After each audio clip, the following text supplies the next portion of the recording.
అంటే అలా పుచ్చుకోగలిగిన సమర్థత ఉన్నవాడు, అన్ని ప్రాణులకు అన్నం పెట్టవలసిన వాడు కశ్యప ప్రజాపతి ఒకడే. అందుకని కశ్యప ప్రజాపతికి దానం చేశాడు. భూమినంతటినీ పుచ్చుకున్న కశ్యప ప్రజాపతికి పరశురాముడి శక్తి తెలుసు. ఆయన అన్నాడు, నువ్వు నాకు దీన్ని దానం చేసేసావు, దానం చేసేసిన తర్వాత ఇంకా దీని మీదే నువ్వు ఎలా ఉంటావు, కాబట్టి భూమిని విడిచిపెట్టి వెళ్ళిపోన్నాడు. ఎక్కడికి వెళ్ళిపోతానంటే దక్షిణ దిక్కుకు వెళ్ళమన్నాడు. తిన్నగా వెళ్ళి మహేంద్రగి పర్వతం మీద కూర్చున్నాడు. అది ఎక్కడిది అంటే ఆ యువతలో ఉన్న పర్వత శిఖరం మీద నిలబడి సముద్రుణ్ణి పిలిచాడు. పిలిచి, నేను నిలబడడానికి భూమి లేదు, కశ్యప ప్రజాపతికి ఇచ్చేశాను, కాబట్టి నేను నిలబడడానికి కొంత భూమిని సముద్రమా వెనక్కి వెళ్ళన్నాడు. సముద్రుడు అన్నాడు, నేను వెనక్కి వెళ్ళడం కాదు, నేను ఎంత వెనక్కి వెళ్ళాలో నువ్వే చెప్పన్నాడు. ఎంతవరకని ఇలా ఎలా చెప్పనన్నాడు, నీ పరశువు విసురు, అది సముద్రంలో ఎక్కడ పడుతుందో అక్కడ వరకు వెనక్కి వెళ్ళిపోతానన్నాడు.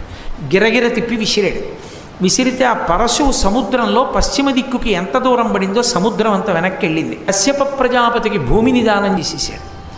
దానం చేసినప్పుడే ద్రోణాచార్యుల వారికి తెలిసింది. అప్పటికి ద్రోణాచార్యుల వారు కటిక దరిద్రంలో ఉన్నారు.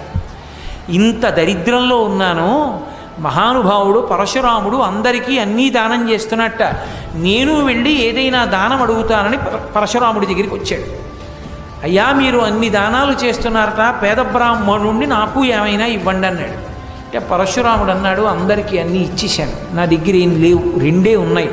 ఒకటి నా శరీరం ఉంది, రెండు నా దగ్గర ధనుర్విద్య ఉంది, ధనుర్వేదం, రెండిటిలో ఏది కావాలో కోరుకో ఇచ్చేస్తాను.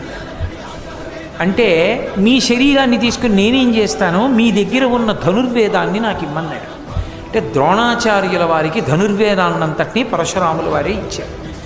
అందువలనే ద్రోణాచార్యుల వారు అంత గొప్ప ఆచార్యుడై ఆ రోజుల్లో ప్రపంచ దేశ